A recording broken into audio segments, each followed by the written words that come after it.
Hello students, welcome back to my YouTube channel Jadid Sir's Maths Mania. Today we are going to start your chapter number 8 binomial theorem. It is very easy chapter, ठीक है? बहुत ही easy chapter है, सिर्फ calculation है और calculation करने का भी आपको बहुत ही मजा आने वाला है। और आपके कैलकुलेशन रिलेटेड जो भी कंसेप्ट क्लियर नहीं है या उसमें थोड़ा प्रॉब्लम आ रहा है तो आपको ये चैप्टर में बहुत ही मजा आएगा और वो इम्प्रूव भी हो जाएगा। बट आज का सेशन थोड़ा आपके लिए बोरिंग पार्ट हो सकता है क्योंकि आज हम पूरा बेसिक देखेंगे। अगर ये बेसिक आपको अच्छे से समझ में आ गया तो क्वेश्चंस तो आप खुद से ही कर लोगे, ठीक है? एक ही इक्वेशन पे सारे क्वेश्चंस है, बट इक्वेशन कैसे आया वो समझेंगे, ठीक है? ताकि आपका बेसिक और अच्छा हो जाए। तो सबसे पहले what is the meaning of binomial? Binomial word आपने 9th स्टैंडर्ड में सुना है फर्स्ट ऑफ ऑल, ठीक है? बायनोमियल मींस क्या होता था? हम बोलते थे कि जो भी पॉलिनोमियल में टू टर्म्स हो, बाय का मतलब ही क्या होता है? टू, एंड नोमियल का मीनिंग क्या होता है? टर्म्स, ठीक है? तो उसे क्या बोलते हैं हम? बायनोमियल। और थ्योरम तो आपको पता है कि जो चीज हम प्रूव करते हैं उसे क्या बोलते हैं? थ्योरम, ठीक है? तो यहाँ पे मीनिंग क्या है? बायनोमियल मींस टू टर्म्स की बात होगी, ठीक है? तो नाम देखते हैं वन बाय वन हर एक चीज। तो सबसे पहले देखिए, जैसे कि यहाँ पे हमने रख दिया a प्लस बी के ऊपर अगर मैं जीरो पावर रखूं तो आपको पता है कोई भी टर्म हो उसके ऊपर अगर जीरो पावर हो तो आंसर क्या होता है? 1, ठीक है? उसके बाद हम देखते हैं a plus b raise to 1। Now you know that कि 1 पावर हो तो डिजिट क्या होते हैं? As it is. That means यहाँ पे क्या है? टू टर्म्स है तो a plus b as it is रहेगा, ठीक है? ना उसके बाद a प्लस बी का होल स्क्वायर, तो इसकी आइडेंटिटी भी आपको पता है, a square plus 2ab plus b square, ठीक है? ना उसके बाद क्यूब ले लेते हैं, a प्लस बी का होल क्यूब, तो इसकी भी आइडेंटिटी है हमारे पास, क्या है? a cube plus 3a square b plus 3ab square plus b cube, ठीक है? नाउ उसके बाद अगर a plus b raise to 4 find करना हो तो इसकी कोई आइडेंटिटी हमारे पास नहीं है। बट अगर फाइंड करना हो तो हम एक तरीके से ये भी कर सकते हैं कि a प्लस बी का whole cube into a plus b, या फिर ऐसे भी कर सकते हैं a प्लस बी का whole square into a plus B का होल स्क्वायर। चलिए करके देखते हैं, ठीक है? तो a प्लस बी का होल क्यूब तो हमारे पास यहाँ पे आंसर है a cube plus 3a square b plus 3ab square plus b cube into a plus b। Now you know that इसका सिंप्लीफिकेशन कैसे होगा? तो a क्यूब का मल्टीप्लिकेशन दोनों के साथ होगा, तो a क्यूब इंटू a क्या होगा? a raise to 4 plus a cube into b plus 3 का मल्टीप्लिकेशन, ये वाले टर्म का मल्टीप्लिकेशन ये दोनों के साथ होगा, 3a square into a cube b, ठीक है? देन प्लस इसका मल्टीप्लिकेशन इसके साथ भी होगा, 3a स्क्वायर b स्क्वायर, ठीक है? नाउ अगेन यहाँ पे देखते हैं 3, इसकी बारी कंप्लीट हो गई। नाउ इसकी term 3a into a square b square plus 3a as it is b का cube, b square into b क्या होगा? b का cube plus ab cube plus b cube into b का 4। नाउ सिंप्लीफाई करते हैं, क्या मिला answer? a raise to 4 plus a cube b और 3a क्यूब b क्या होगा? 4a क्यूब b प्लस देखिए अभी 3a square b 6a square b plus 3ab cube क्या होगा? 4ab cube plus b raise to 4, ठीक है? तो क्या मिला हमें आंसर? यहाँ पे लिख लेते हैं हमारा आंसर, ठीक है? तो क्या मिला answer? a raise to 4 plus 4a cube b plus 6a² plus 4ab³ plus b⁴ ये हमें आंसर मिला। ठीक है, चलिए ये तो यहां से हो गया, काफी लेंथी था। अगर ऐसा कोई इक्वेशन होता तो हमारा वन स्टेप में आंसर आ जाता। अगर a + b⁵ फाइंड करना है तो इसमें आप क्या कर सकते हो, a + b का क्यूब इंटू a + b का स्क्वायर। चलो यहां तक भी हो गया, 6 तक भी हो गया। बट आपको अगर ऐसा पूछा कि a + b⁵ तो आप कितनों का करोगे, ये तो काफी लेंथी मेथड हो जाएगा, सुबह से शाम निकल जाएगी हमारी। ठीक है, तो ये तो ऐसे होगा नहीं, सब में तो हम ये मेथड फॉलो कर सकते नहीं है। ठीक है, तो फिर मैथमेटिशियन ने सोचा कि कुछ ऐसा करते हैं कि ये थोड़ा इजी वे में हो जाए। ठीक है, नाउ सी स्टूडेंट, अगर हम इसे ऑब्जर्व करें तो ये एक पैटर्न बन रही है। देखते हैं चलिए क्या क्या ऑब्जर्वेशन हमें इस पर से मिले। तो देखिए क्या क्या ऑब्जर्वेशन हो सकते हैं। तो एक चीज आपने नोटिस की, यहां पे अगर पावर 0 है तो टर्म कितना मिला हमें, देखिए n = 0 है, यहां पे टर्म्स लिखते जाते हैं हम 1। यहां पे n = 1 है तो टर्म कितने मिले, 1 और 2। ठीक है, अगर पावर 2 हुआ तो टर्म्स कितने मिले, 1 2 3। ठीक है, यहां पे पावर 3 है तो टर्म्स कितने मिले, 1 2 3 4, n = 3 4। यहां पे पावर 4 है तो टर्म्स कितने मिले, 5। अगर पावर 5 होता तो टर्म्स कितने मिलते, 6। तो फर्स्ट ऑब्जर्वेशन क्या मिला हमें स्टूडेंट्स, फर्स्ट ऑब्जर्वेशन इसमें से क्या लिख सकते हैं कि number of terms is more than 1 then it's power. ठीक है, क्या होगा, number of terms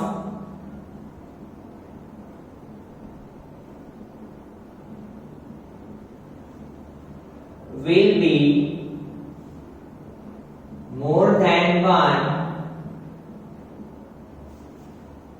number of terms will be 1, क्या होगा, more than किससे, more than 1 किससे होगा, more than 1 then power। ठीक है, फिर से एक बार देखिए, यहां पे 0 पावर था तो टर्म कितना मिला, 1 पावर था तो टर्म्स कितने मिले, 2। ठीक है, तो एक ऑब्जर्वेशन तो ये हुआ। अभी दूसरा ऑब्जर्वेशन देखते हैं कि क्या हो सकता है दूसरा ऑब्जर्वेशन। तो देखिए यहां पे क्या हो रहा है, यहां पे 0 है, a + b⁵, इसको अभी साइड में छोड़ देते हैं, इसमें से आपको आइडिया नहीं आएगा। बट यहां पे देखिए a + b⁵, यहां पे 1 पावर है तो देखिए हर एक टर्म में 1 पावर हो रहा है, तो यहां पे कुछ भी नहीं है, दैट मींस 1। यहां पे कुछ भी नहीं है, दैट मींस 1। a⁴, यहाँ पे जितना पावर है हर एक टर्म में उतने पावर हो रहे हैं कि नहीं, वो चेक करते हैं। यहाँ पे कितना पावर है, 2। तो देखिए फर्स्ट टर्म में 2 पावर, सेकंड टर्म में 1, a का 1 पावर 1, तो 1 + 1 क्या हुआ, 2 पावर। b का कितना पावर हुआ, यहाँ पे भी 2 पावर हुआ। ठीक है, ध्यान देखिए यहाँ पे a + b⁵, तो यहाँ पे देखिए फर्स्ट टर्म में 3 पावर, सेकंड टर्म में 2, यहाँ पे कुछ नहीं है, 1, that means 3 पावर। ठीक है, थर्ड टर्म में यहाँ पे 2, यहाँ पे 1, यहाँ पे भी 3 पावर, यहाँ पे भी क्या है, 3 पावर। ठीक है, a + b⁴, तो a⁴, यहाँ पे 4 power 4 power 4 power 4 power 4 power. तो जो भी हमारा पावर है, ठीक है, जो भी हमारा पावर है हर एक टर्म का पावर क्या हो रहा है, सेम हो रहा है। ठीक है, पता चल रहा है आपको, यहाँ पे जो पावर है वो ही हर एक टर्म का पावर हो रहा है। तो सेकंड ऑब्जर्वेशन हमारा ये हो सकता है क्या कि हर एक टर्म में कितना पावर होगा,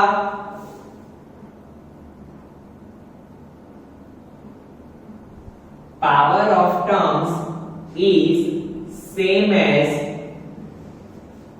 द पावर ऑफ इंडेक्स।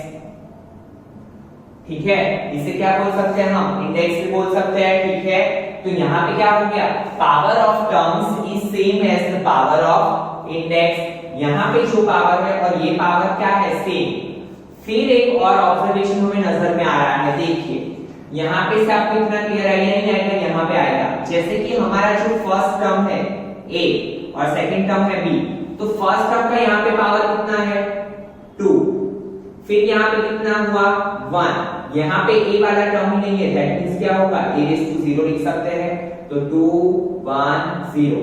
यहाँ पे भी चेक करते हैं फर्स्ट टर्म का, देखो 3 2, यहाँ पे कुछ भी नहीं है 1, और यहाँ पे a रेज़ टू 0 लिख सकते हैं, कुछ नहीं है मींस, ठीक है।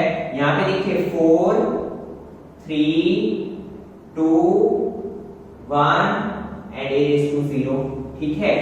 दैट मींस क्या हुआ कि फर्स्ट का पावर क्या हो रहा है, डिक्रीज हो रहा है, हर एक स्टेप में एक एक पावर डिक्रीज हो रहा है, ठीक है।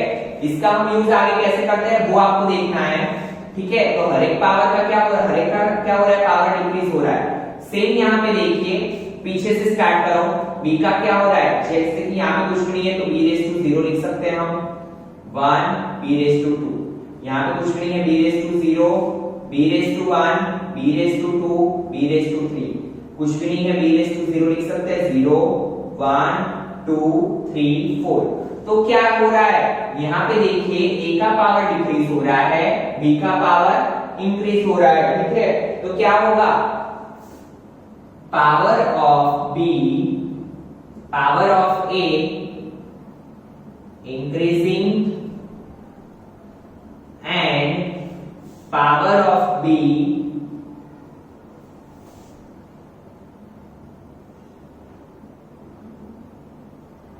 decreasing in each term, ठीक है। जैसे जैसे हम आगे बढ़ते जाते हैं तो क्या होता है कि पावर क्या हो रहा है, कम हो रहा है, ठीक है। और a का पावर क्या हो रहा है, कम हो रहा है, b का पावर क्या हो रहा है, इंक्रीज हो रहा है, ठीक है। देखो ये चीज हम यहाँ पे भी अप्लाई कर सकते हैं, कैसे वो मैं आपको दिखा रहा हूँ बाद में। तो पहले ये 3 ऑब्जर्वेशन हमें पता चल गई, ये 3 ऑब्जर्वेशन हमने कैसे लिखे, ठीक है। नाउ हम बात करते हैं इंडेक्स और कोएफिशिएंट की। इस पर से और अच्छे से आइडिया आएगा हमें, ठीक है। देखो इंडेक्स इसे बोलते हैं, तो इंडेक्स क्या है 0, तो 0 पे क्या है 1, इंडेक्स 1 है। तो देखो a और b का कोएफिशिएंट क्या है, a के आगे कुछ भी नहीं है दैट मींस 1, b के आगे कुछ भी नहीं है दैट मींस 1, यहां पे लिख लो 1 1, ठीक है।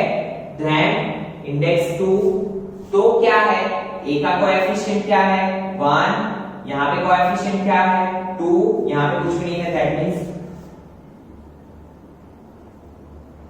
1। देन 3, जब 3 है पावर तो क्या है, यहाँ पे कुछ भी नहीं है दैट मींस 1 1 3 3, यहाँ पे कुछ भी नहीं है दैट मींस 1, तो क्या लिख सकते हैं हम 1 3 3 1। देन पावर क्या है 4 पावर पे देखो क्या है, कुछ भी नहीं है दैट मींस 1 4 6 4 1 1 4 6 4 1। क्या किया मैंने, हर एक इंडेक्स के सामने उसका कोएफिशिएंट लिखा। तो देखिए ये पैटर्न देख के हमें कुछ ना कुछ आइडिया मिल रहा है। क्या आइडिया मिल रहा है, देखिए यहाँ पे क्या है, ये एक ट्राइंगल है, ट्राइंगल में बाउंड्री किससे बनी हुई है 1 से, बट देखो यहाँ पे क्या हो रहा है, यहाँ पे ये दोनों में से अगर आपको इतना अच्छे से आइडिया नहीं आ रहा तो यहाँ से देखिए 1 + 2 3 2 + 1 3 3 + 1 4 3 + 3 6 3 + 1 4, ठीक है।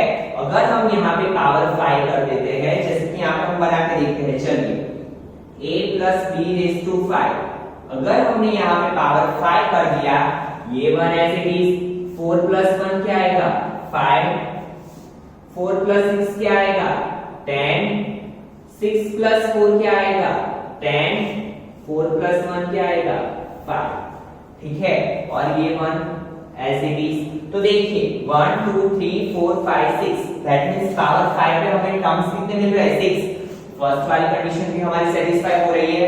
तो देखिए हम यहाँ पे बना के देखते हैं, सबसे पहले कोएफिशिएंट्स लिख लेते हैं, तो 1 + 5 + 10 प्लस 5 प्लस 1।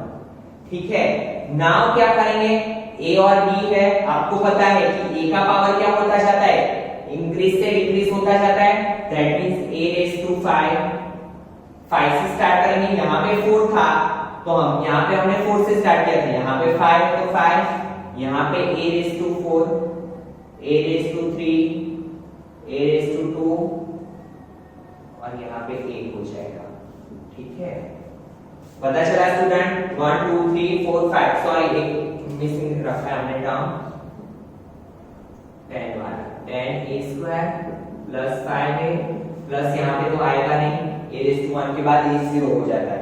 देन b क्या होता है, इंक्रीज होता जाता है। सबसे पहले यहाँ पे क्या होगा, b0 b1 b2 b3 b4 और यहाँ पे क्या आएगा b5 और a0 लिखते हैं। ठीक है, देखो ये भी हमारी कंडीशन सेटिस्फाई हुई, तो ये हमें क्या मिला, a plus b raise to 5 का आंसर। अगर हमें ये कोएफिशिएंट पता हो तो हम क्या कर सकते हैं, ये चीज बना सकते हैं, हमारा इक्वेशन बना सकते हैं। बट ये तो हम कहां तक, 5 लिखा, 6 लिखा, 7 लिखा। जैसे मैंने बोला a plus b raise to 25 हो तो हम कितने कोएफिशिएंट लिखे और यहाँ पे कैसे लिखे, तो इसके लिए पास्कल ने एक इक्वेशन बनाया, इसे हम बोलते हैं पास्कल्स ट्रायंगल।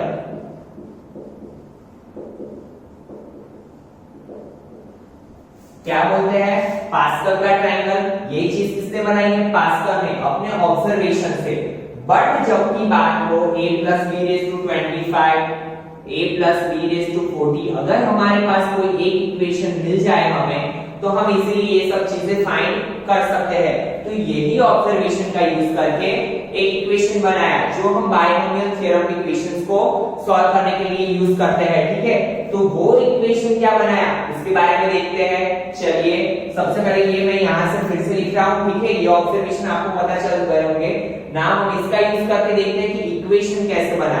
ठीक है स्टूडेंट्स, तो देखिए स्टूडेंट, जैसे कि हमने बात की कि यहाँ पे अगर a plus b raise to 40 हो तो वो हम कैसे फाइंड कर सकते हैं। तो इसके लिए क्या किया, हमारे मैथमेटिशियन ने एक इक्वेशन बनाया।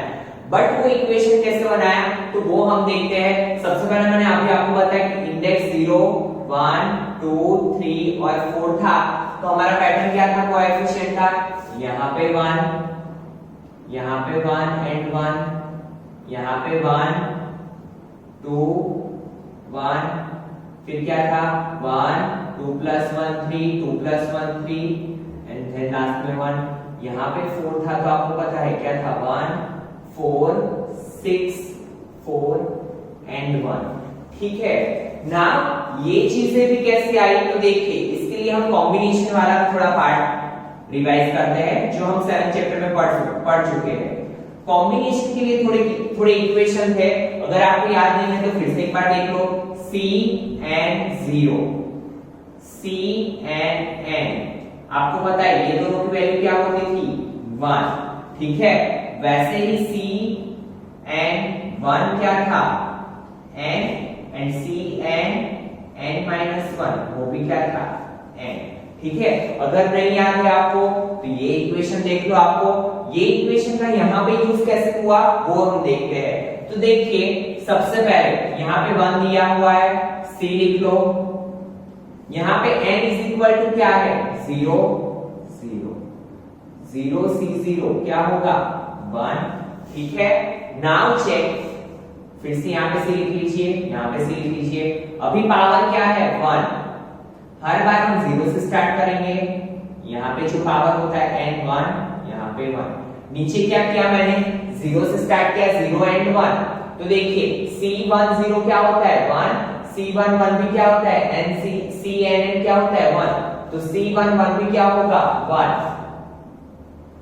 ठीक है, नाउ अगेन C1, यहाँ पे 0, C1, सॉरी यहाँ पे क्या है, पावर हमारा 2, तो यहाँ पे क्या लिखेंगे, 2।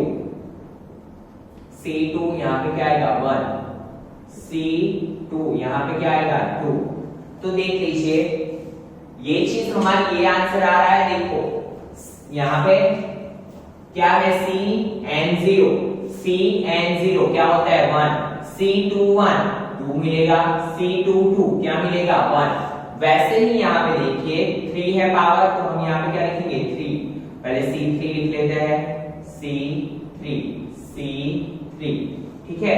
अब यहाँ पे 0 1 2 3 C3 3 1, इसके लिए चेक करके देखते हैं ताकि आपको आइडिया आ जाए कि सही कर रहा है, सही हमारा आंसर मिल रहा है कि नहीं मिल रहा है। तो देखिए इसका इक्वेशन आपको पता है क्या होता है, n factorial upon r factorial into n minus r 3 minus 2 1 factorial, तो 3 मल्टीप्लाई 2 फैक्टोरियल, नीचे 2 फैक्टोरियल 2 फैक्टोरियल 2 फैक्टोरियल का आंसर क्या आया 3 आया हमारा। वैसे ही नीचे 4 के लिए यहाँ पे 4 है, इससे थोड़ा लिख लेता हूं ताकि आपको पता चले, ठीक है। पहले C लिख लेते हैं, C C C C, ऊपर क्या लिखते हैं हम 4 जो पावर होती है वो, ठीक है। यहाँ पे 0 4 1 4 2 4 3 4 4, ठीक है। वैसे ही अगर 5 पावर होता तो हम क्या करते, तो भी आपको पता है कि हमारे कोएफिशिएंट्स क्या होते 1 4 plus 1 5 4 plus 6 10 6 plus 4 10 5 and 1, ठीक है। तो हम कहां से चालू करते हैं, पहले C लिख लेते C C C C C, ठीक है। ऊपर 5 जितना पावर है उतना 5 5 5, नाउ C5 यहाँ पे क्या होगा 0 1 2 3 4 5, ठीक है। तो ये सभी एक पैटर्न को फॉलो कर रहे हैं, तो उसपे से ही हमारे मैथमेटिशियन ने बायनोमियल थ्योरम फाइंड करने का, अगर हमारे पास ये पावर है तो उसके लिए एक इक्वेशन बनाया।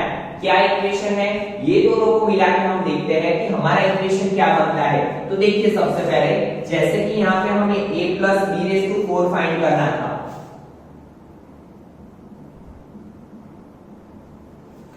तो हमारा कोएफिशिएंट क्या है यहाँ पे 1 1 की जगह पे क्या लिख सकते हैं हम 4 से 0 लिख सकते हैं, C40 C40, देन क्या था हमारा a raised to 4 b0 plus second वाला कोएफिशिएंट क्या था 4, तो 4 की जगह पे हम क्या लिख सकते हैं C41, ठीक है C41, और यहां पे क्या था हमारा 4 के पास कोएफिशिएंट कौन से थे a क्यूब b, यहां पे a4 b, देन प्लस उसके बाद क्या था 6 की जगह पे क्या लिख सकते हैं हम C42, ये मैं आपको इक्वेशन कैसे बनाया वो डेरिवेशन समझा रहा हूं, किस हिसाब से हमने इक्वेशन बनाया है। देन क्या था हमारा a square b square plus C43, नाम आपको पता है a का पावर क्या होता जाता है कम, a और b का बढ़ता जाता है, प्लस यहां पे क्या होगा 4C4, नाम यू नो दैट क्या होगा a raised to 0 b raised to 4, पता चला स्टूडेंट यहाँ पे क्या आएगा b raised to 0, ठीक है। तो देखिए कैसे हमारा इक्वेशन बना C40 a4 b0 a cube b a square b square a b cube a0 b4, वैसे ही अगर a plus b raised to 5 का हमें बनाना होता तो हम कैसे बनाते, यहाँ पे क्या हो जाता C5, यहाँ पे 0, now you know that a का पावर क्या होता है n जितना है उतना, b तो 0 से स्टार्ट करते हैं हम, जो नीचे होता है वैसे ही, ठीक है। तो यहाँ पे देखिए अभी C5 n तो 5 ही रहेगा, यहाँ पे एक बढ़ता जाएगा, ठीक है। यहाँ पे क्या होगा a डिक्रीज होता है तो a raised to 4, b क्या होगा 1 प्लस C5 n जितना होता है उतना ही, यहाँ पे 2, ठीक है। तो a क्या होगा नाउ a का एक और पावर कम होगा a3 b2 प्लस C ये तो एज इट इज 5, यहाँ पे 3, ठीक है। तो a रेज टू 2 b का क्यूब प्लस c 5 4। तो यहाँ पे क्या होगा, a का 2 के बाद क्या आएगा 1 और b का क्या होगा 4 प्लस 5c5 हो गया हमारा, ये दोनों सेम आ जाए, वहां पे हम कंप्लीट कर देते हैं। a का 0 पावर भी हो गया और b का 5 पावर भी हो गया, ठीक है। तो अगर यही फॉर्मूला का यूज करके हमें n पावर के लिए इक्वेशन बनाना है तो कैसे बनेगा, देखिए a plus b raise to n। अगर यहाँ पे n है, n की जगह पे कोई भी नंबर हो तो हम कोई भी बड़ी से बड़ी कैलकुलेशन ये फॉर्मूला से कर सकते हैं। कैसे, तो देखिए कंपेयर करिए 5 के साथ, किसका कंपेयर करेंगे n का। तो पहले से लिख लो n, स्टार्ट तो ऑलवेज कहां से होता है 0 से। ये इक्वेशन, ये डेरिवेशन कैसे आया वो मैं आपको समझा रहा हूं, यही आपका मेन इक्वेशन है, ठीक है स्टूडेंट्स। तो देखिए कैसे आया, c यहाँ पे जो है वो यहाँ पे क्या है n, तो n से स्टार्ट किया। नाम यू नो दैट a का पावर क्या लिखते हैं हम n, और b का क्या होता है जो नीचे होता है वो, तो b raise to 0 in first term. Then in second term c, n तो फिक्स ही रहेगा, ठीक है। यहाँ पे एक एक बढ़ता जाएगा cn1। नाम यू नो दैट हम क्या करते हैं, इसमें से एक एक कम करते जाते हैं, एक एक पावर क्या होता है कम, तो a क्या होगा n-1 और b क्या होगा जो नीचे होता है वो, यहाँ पे जो होगा वो 1 प्लस cn2। तो यहाँ पे क्या होगा a n-2 इंटू b क्या होगा 2, एक एक पावर कम होता जाएगा। अगर ऐसा नहीं समझ में आ रहा है आपको तो क्या करोगे आप, a n-r, इसे हम क्या बोलते हैं r, तो n-r n-2 इंटू b का पावर क्या होगा जो यहाँ पे होगा वो, plus cn3 a n-3 into b क्या होगा 3 प्लस डॉट डॉट डॉट। कब तक चलेगा, तो देखिए कब तक चलता है, जब यहाँ पे ये दोनों सेम हो जाए तब तक, c4 4 c5 5, तो यहाँ पे क्या होगा cn n, ठीक है। नाम यू नो दैट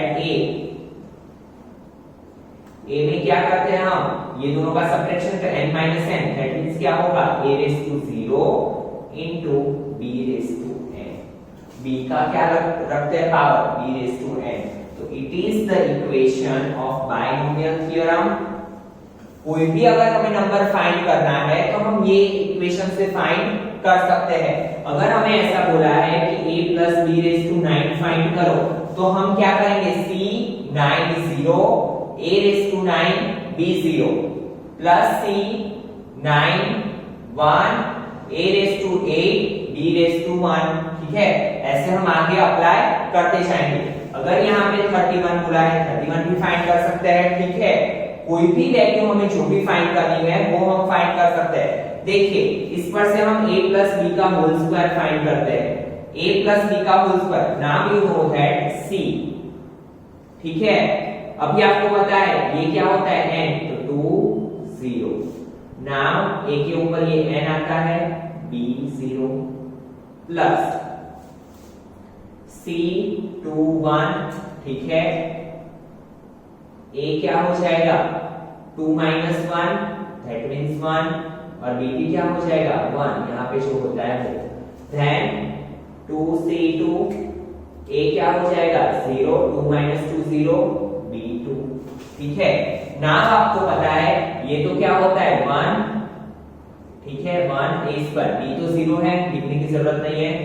1 c2 1 आपको पता है क्या होता है 2 ab प्लस c2 2 ये क्या हो जाएगा 1 एंड cnn आपको पता है 1 हो जाता है b स्क्वायर। तो देखिए a square plus 2ab plus b square, हमें हमारा इक्वेशन मिल गया। वैसे अगर यहाँ पे कोई भी नंबर हो तो आप ये इक्वेशन का यूज करके चाहे जितना भी बड़ा पावर हो हम फाइंड कर सकते हैं। यही इक्वेशन को अगर हमें शॉर्ट फॉर्म में लिखना है, इतना लंबा याद नहीं रह रहा है, तो कैसे करेंगे, देखिए यहाँ पे